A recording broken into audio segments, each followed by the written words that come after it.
fazer algumas considerações acerca das consequências que a nossa cultura de massa, principalmente midiática, acarreta na nossa autopercepção. A começar por um livro chamado A Civilização do Espetáculo, uma radiografia do nosso tempo. O fenômeno da espetacularização da realidade, que é a promoção e a propagandização da vida corrente. Isso se dá, sobretudo, com o uso desmedido das redes sociais. Eu queria propor essa diferença: cultura no sentido humanista e cultura no sentido evasivo, de mero entretenimento. A cultura do ponto de vista do mero entretenimento, da mera diversão, a cultura pop, se torna muitas vezes um consumo imediato para mera fruição e esquecimento em seguida. Que tipo de cultura o homem contemporâneo consome? E vejam que eu já proponho a pergunta para induzir a resposta. Consumir. A nossa época é uma época predominantemente consumista. E o que significa o consumismo? É a ideia de que nós podemos comprar produtos, comprar experiências e consumá-las e esgotá-las, para que no dia seguinte, ou no mês seguinte, ou no ano seguinte, eu possa consumir novamente numa lógica de mercado. Então, a ideia do mercado oferecer produtos a serem consumidos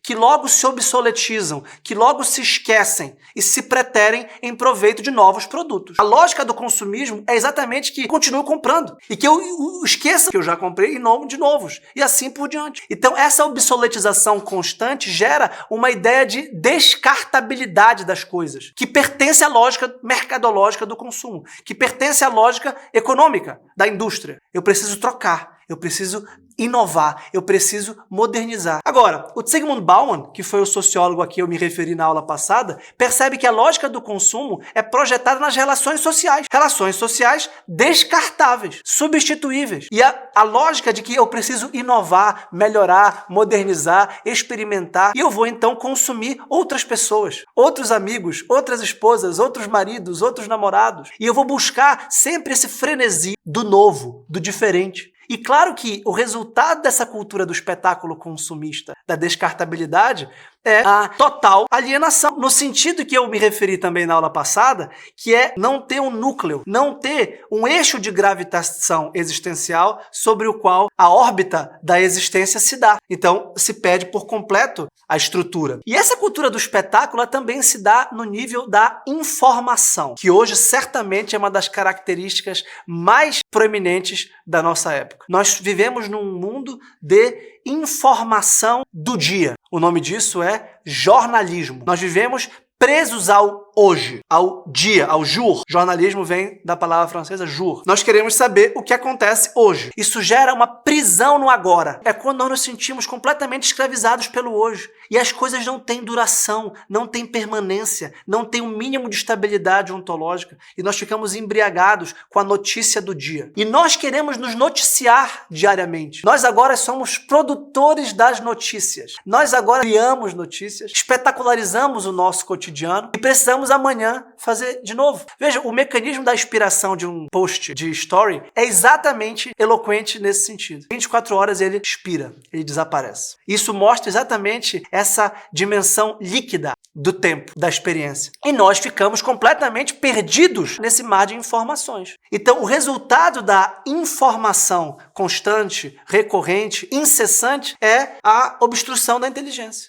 Porque a inteligência precisa fincar bases e raízes em algo sólido, em algo estável. Vejam que ele trabalha aqui com 3 níveis de inteligência: informação, conhecimento e sabedoria. Hoje nós temos apenas, ou quase exclusivamente, informação. Nós sabemos os fatos. Nós conhecemos os fatos já espetacularizados pela mídia e pelas redes sociais. Num processo sistemático, aliás, de desinformação. Esse é um outro problema. Mas nesse âmbito aqui, nós somos informados, superinformados e, portanto, desinformados também, mas nós não temos conhecimento para interpretar essas informações. Nós carecemos de uma visão geral de mundo. Nós perdemos a capacidade exatamente de orientar estavelmente na nossa vida por causa dessa cultura descartável e comercial. Isso se dá principalmente pela primazia do visual sobre o verbal. Este é um ponto muito importante da cultura contemporânea. A educação clássica, a educação em geral, até mais ou menos o século XX, se deu a partir do desenvolvimento da linguagem verbal. a partir da capacidade que nós temos de verbalizar, de dizer o mundo por palavras, de traduzir o mundo, todas as experiências do mundo pela palavra. Daí a prioridade dos poetas e da literatura nessa formação, na capacidade que nós temos de imaginar, isto é, de desenvolver as imagens a partir dos signos verbais.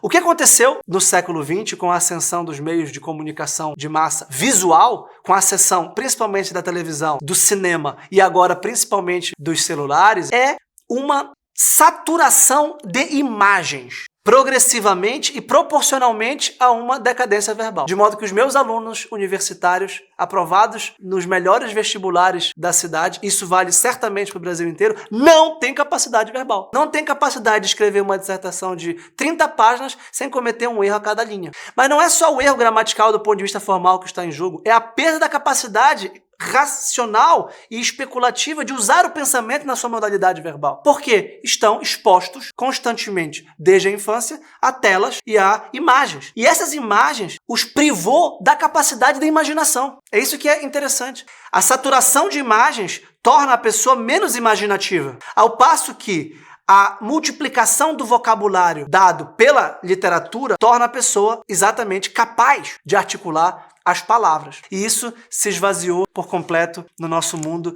digitalizado, virtual. E como é que a gente pode interpretar o mecanismo das redes sociais no contexto desse hedonismo e desse exibicionismo que a gente tem refletido? Eu quero propor aqui a vocês uma interpretação do botão curtir do Facebook e também do Instagram a partir da teoria mimética do René Girard, em consonância com tudo o que temos dito até aqui. Há uma inclinação gregária natural do ser humano de se integrar e de formar comunidades. De fato, nós nascemos no seio de uma família, nós nascemos a partir da cópula dos nossos pais. Então, é claro que nós queremos sempre nos integrar.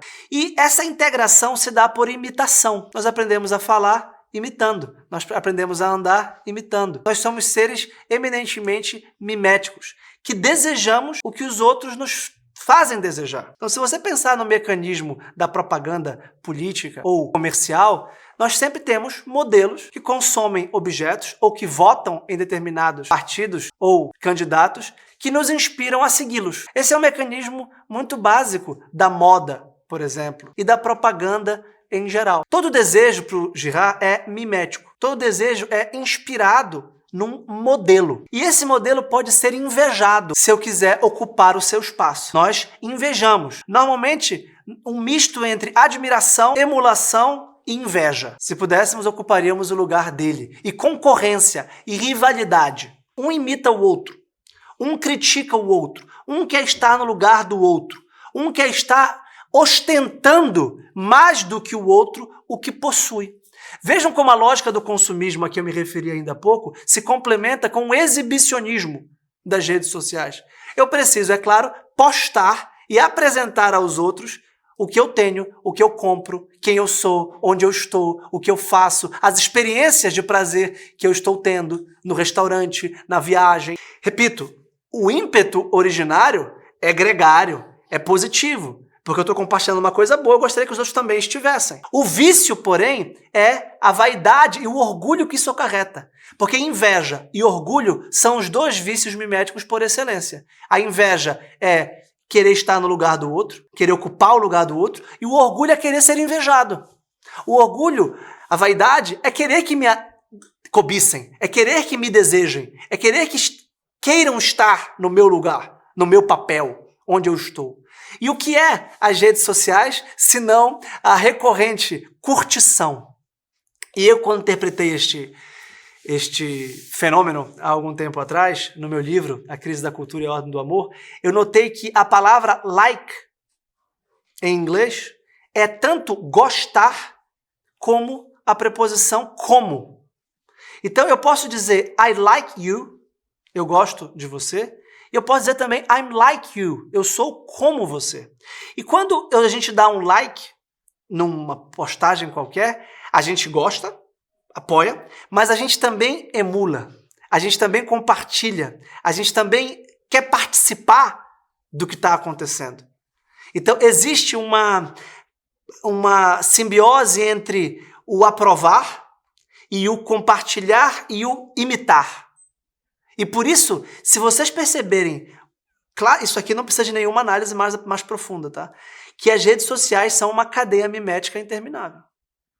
As pessoas simplesmente repetem a linguagem, os trejeitos, as roupas, as modas, as palavras, as correntes, as tendências. A palavra moda, aliás, é perfeitamente isso. Fazer moda, criar moda. Agora, nós podemos também criar moda. E nada mais vaidoso do que querer criar moda.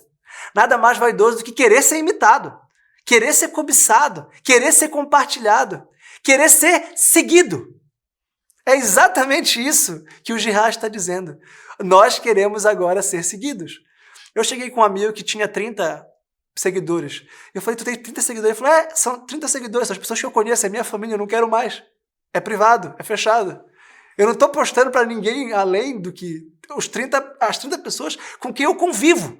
Ou seja, esse meu amigo está completamente subtraído dessa espetacularização, dessa mediatização, dessa vontade de superexposição que joga com as dinâmicas do narcisismo e do voyeurismo.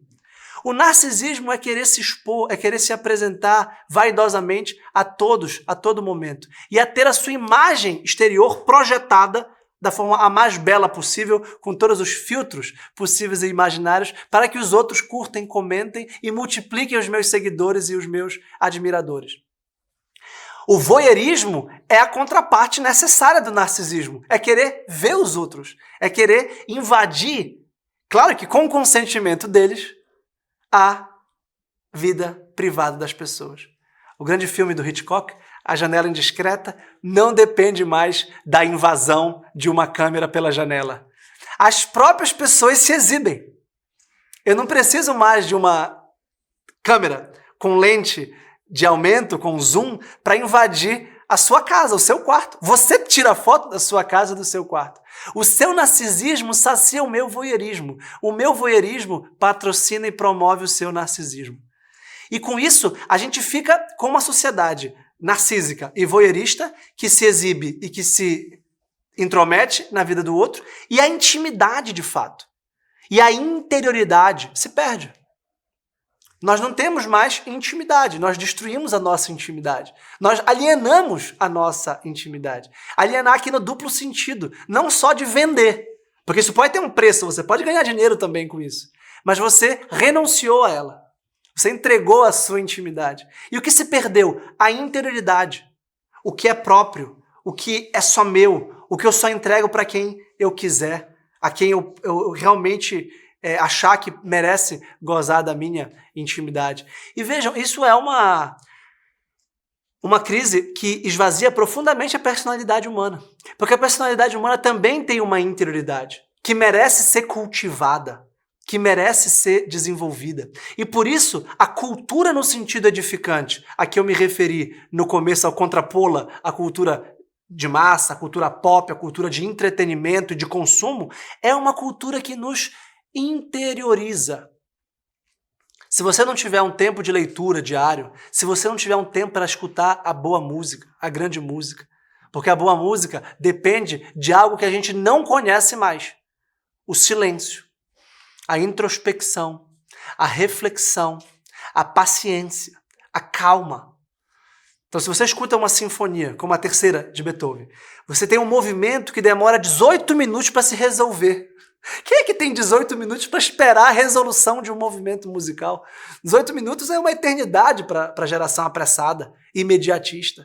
Com 18 minutos você já viu a vida de todo mundo que você mal conhece nas redes sociais. Você já zapeou por todos os canais, por todos os sites, por todos os posts e prints e stories das redes sociais. Então, sem certas virtudes, como a da paciência, como a do silêncio, você não vai conseguir desenvolver essa introspecção de que depende o seu autoconhecimento. Então essa cultura do espetáculo, essa cultura de massa, do consumo, da rivalidade mimética, da inveja, do orgulho, toda essa cultura que nós estamos inseridos tem um efeito moral muito específico: a falta de introspecção, silêncio, interiorização sem a qual a gente não se autoconhece. Ou seja, nós não temos mais autoconhecimento numa cultura midiática como a nossa. E se nós não nos autoconhecemos, nós não temos como amar. Nós não temos como nos relacionar efetivamente com as pessoas, a partir de quem nós somos e a partir do que elas de fato são. O que nós temos é um teatro das sombras. O que nós temos é uma sociedade espectral da aparência, da imagem e, portanto, da vaidade. Quando você fala de todo esse fenômeno pop, uma coisa que aparece que é o seguinte, olha, com a entrada da televisão e do cinema, nessa grande ciranda das comunicações de massa, entra uma coisa que é o realismo. Então, se por um lado o teatro e a liturgia, que eram aqueles momentos de pausa na semana do sujeito antigo, por assim dizer, eles eram submetidos ali no teatro e na liturgia a algo quase que absurdo, por assim dizer, para a mentalidade contemporânea, né? Você está vendo ali um sujeito no teatro que ele é completamente distinto de mim, a começar pela maquiagem, né, pela roupa, pela forma de se expressar. Sei lá, uma peça grega começava 8 da manhã, né, e até, sei lá, 4 da tarde, quando o sol começava a se pôr. Então, de repente, sei lá, 8, 10 horas ali de espetáculo, mas um espetáculo diferente do que a gente está acostumado. Personagens muito distantes, por um lado, da trivialidade cotidiana, com umas falas diferentes também da nossa. E depois a liturgia também, que era um tipo de espetáculo. Então, imagina um rito sacrificial no tempo de Apolo, com seus tempos, né, as suas oferendas e os cânticos, eventualmente, os hinos, talvez, as invocações. Depois a gente entra na era do romance, onde aqueles problemas da corte, problemas triviais, começam a aparecer. E será que eu vou encontrar o amor da minha vida? E será que o príncipe gosta de mim? E todo o teatro e a literatura vão se aproximando muito, né, da nossa vida cotidiana e trivial, por assim dizer. E depois a gente chega na era da televisão e do cinema, que parece que há uma ruptura grande mesmo com o que era o teatro.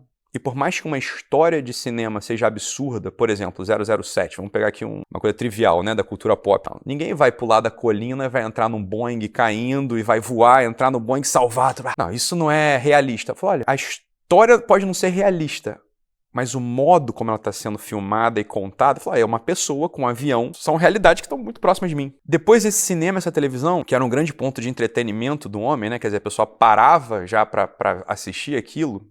Hoje a gente vê, né, como fenômeno cotidiano que você está colocando aí, um fenômeno que acontece, as pessoas já não perdem mais tempo tanto assistindo o telão, mas a telinha, né? Estão com o celular na mão e passam a se formar e a se entreter com algo que é ainda mais realista.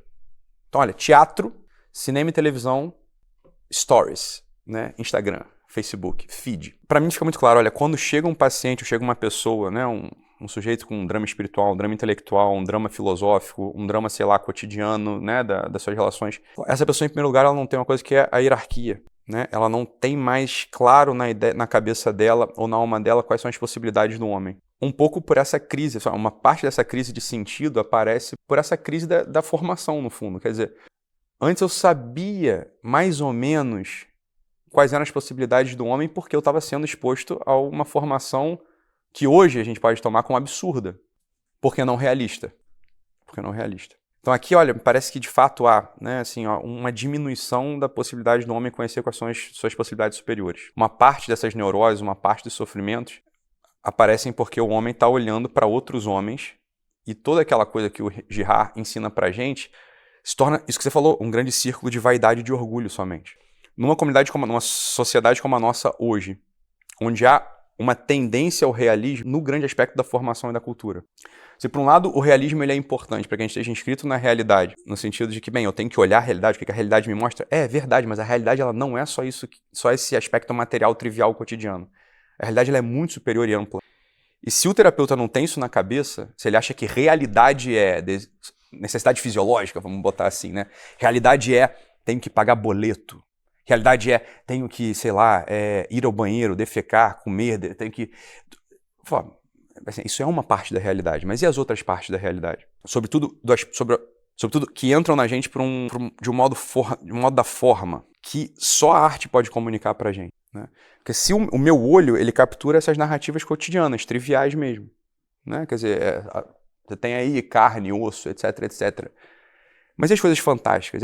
E as possibilidades fantásticas, não ilusórias, ficcionais, mas as possibilidades fantásticas do homem mesmo. As narrativas de um herói, as narrativas de um santo, contadas de um modo possível para a inteligência capturar. Isso não parece de fato algo que foi se perdendo ao longo da história da civilização, da cultura? Quando você põe aí na aula maravilhosamente, né, fala, olha, o olho captura uma coisa, então as artes visuais entregam uma coisa que é boa, é possível, mas tem uma coisa que é da narrativa, que o ouvido também ele captura uma coisa. E aqui há uma disjuntiva, que parece ser uma disjuntiva que tem que estar articulada num lugar específico. É o seguinte, olha, realmente, as artes visuais, elas dão pra gente algo que está concreto, está fixo, está estável. As artes narrativas, elas dão pra gente algo que eu preciso, olha, eu preciso de calma, tempo, para poder ouvir aquilo.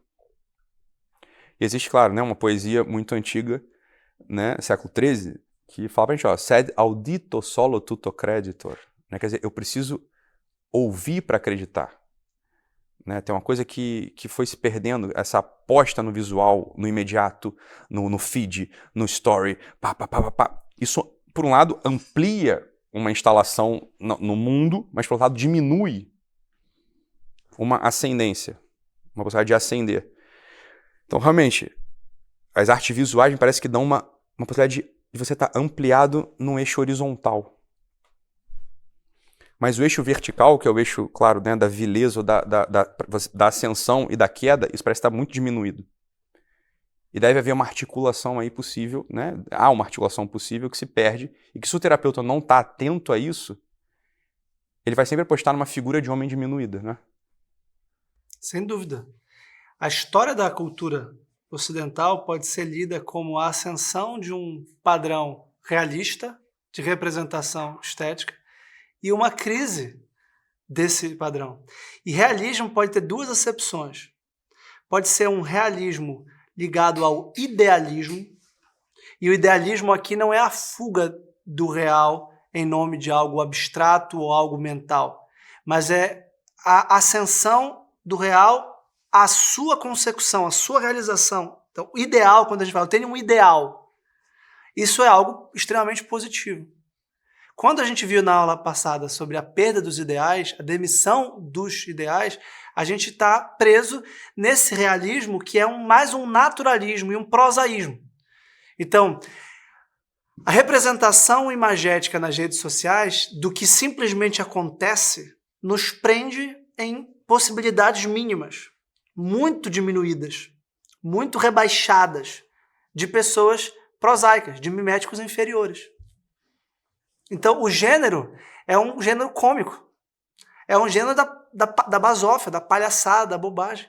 O Machado, por exemplo, que foi um dos grandes escritores da nossa língua, percebia que esses anti-heróis era a única forma, esses quincas borbas, esses Brás Cubas, esses idiotas, esses medalhões, é tão estúpido, é tão ridículo, é tão patético, a gente tão mesquinha, tão invejosa, tão pequeno burguesa, no pior sentido, sem senso de heroísmo, sem senso de grandeza, mostrando que, na verdade, é possível buscar patamares superiores. A arte tem essa função.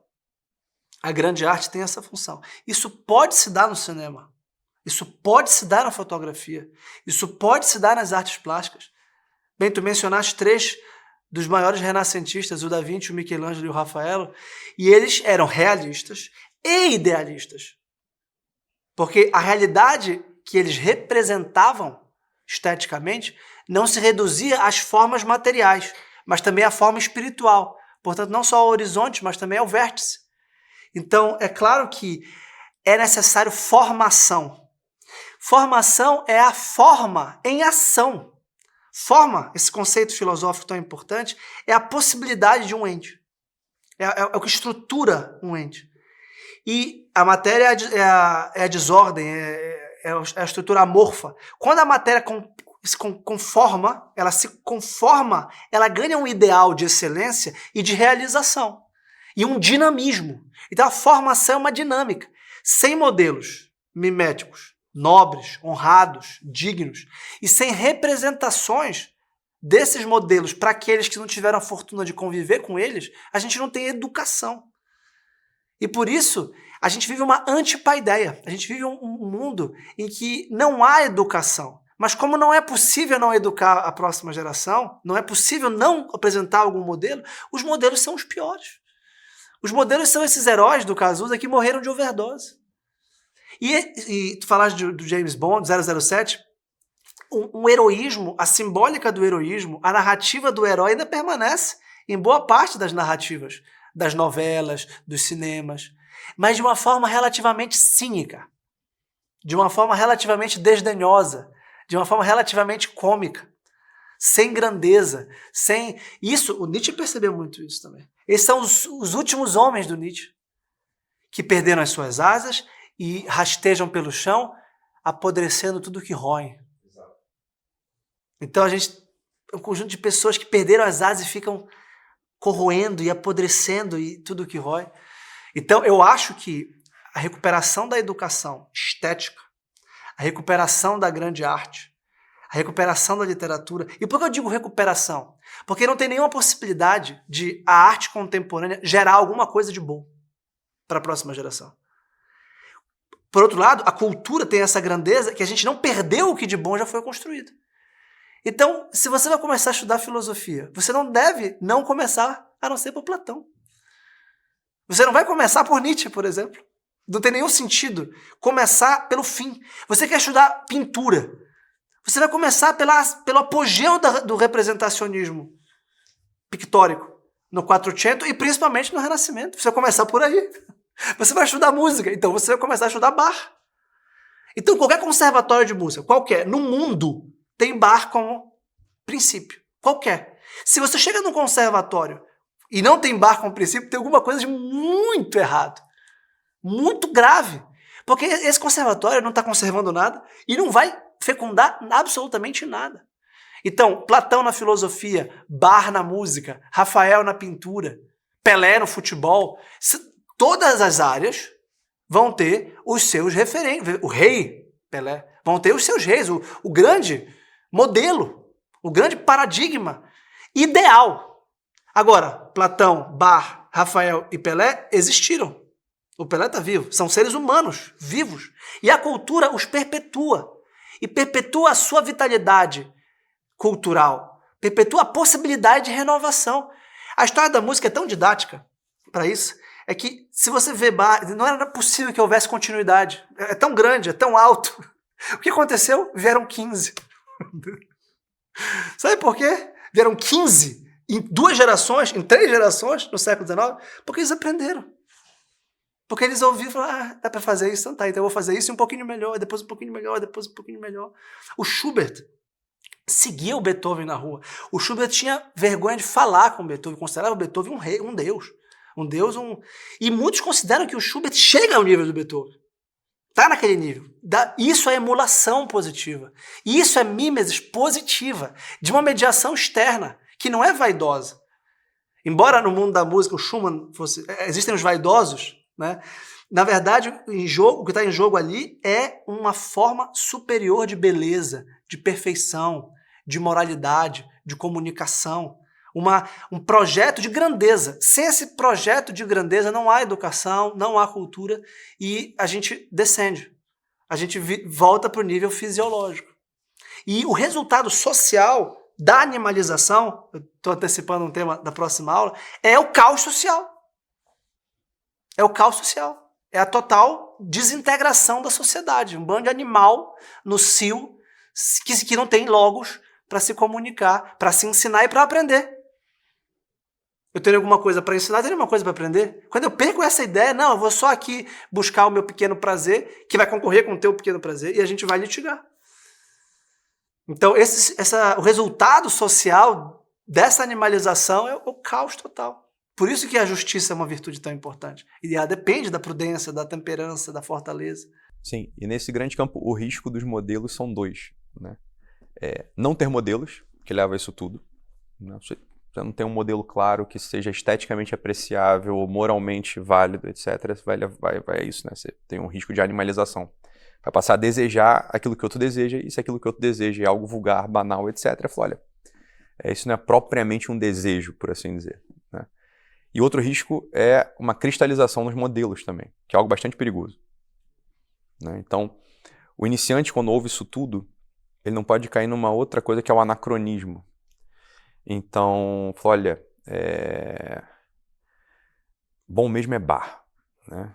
E eu vou ficar escutando só bar o dia inteiro, escutando bar o dia inteiro, vamos passar a me comportar como bar se comportava. Então, bom mesmo é, sei lá, na literatura, Camões. Então, vou começar a falar igual Camões falava e vou... O que parece uma piada aqui pra gente, falar, olha, eu vi acontecer isso algumas vezes em certos grupos, né? Uma queda no anacronismo, seja cultural, comportamental ou espiritual.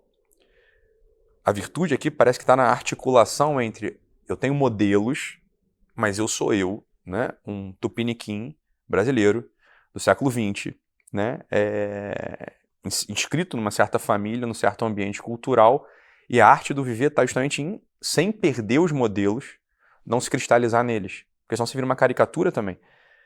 A coisa vai por água abaixo, por assim dizer. Então, óbvio que você precisa de uma exposição aos modelos, um amor aos modelos, né?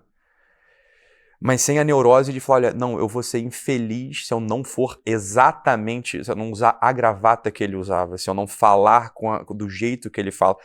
Isso eu vi algumas vezes acontecer no consultório, né? Algumas pessoas que, bem, percebendo isso, falaram, eu preciso de modelos aqui, espirituais, sei lá. O sujeito vira uma caricatura odiosa no fundo, né? Então tinha um cara que eu brincava, ele mesmo brincava com isso, depois ele caiu na real, falou, olha, mas isso aí é o São Francisco fake, né? O sujeito, ele, sei lá, ouvia a história de São Francisco, viu os filmes de São Francisco e começou a emagrecer, né? Andar curvado, dar todo o seu dinheiro, que nem era dele, era do pai, dar o dinheiro pro mendigo, que era um charlatão, comprar Big Mac. É um modelo mal compreendido. Né? É um modelo mal compreendido. Fala, não é isso que a gente está falando exatamente. Então, ao mesmo tempo que deve haver um polo ativo na busca dos modelos, tem que haver um polo passivo, bastante ressurrecto, bastante vivo em si, que é assim, deixa o modelo me iluminar em mim.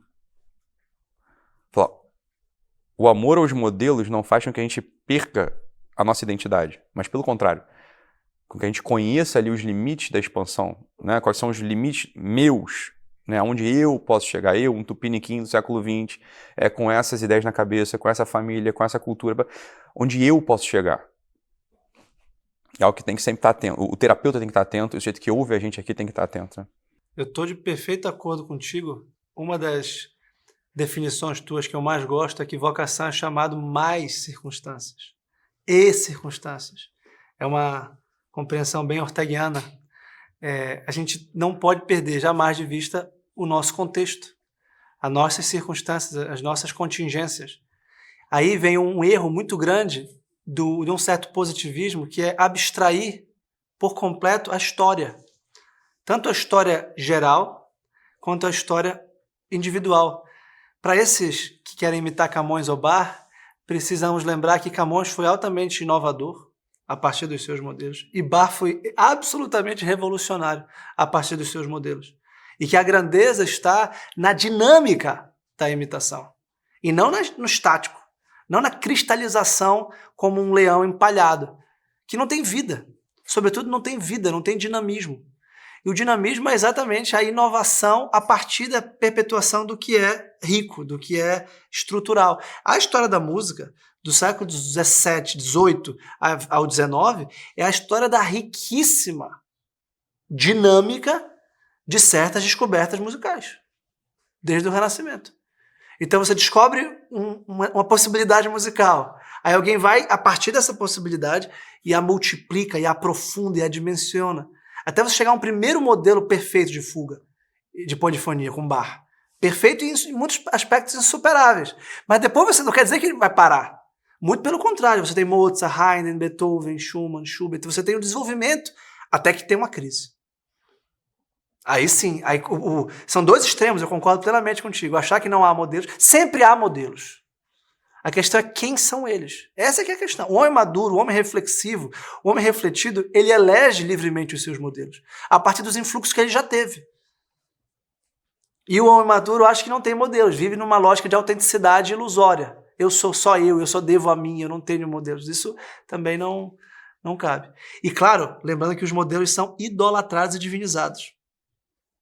Esse é o problema. O desejo metafísico de algo perfeito é tão grande que você tem o grande risco de rebaixar essa perfeição, que é um atributo divino, a uma pessoa.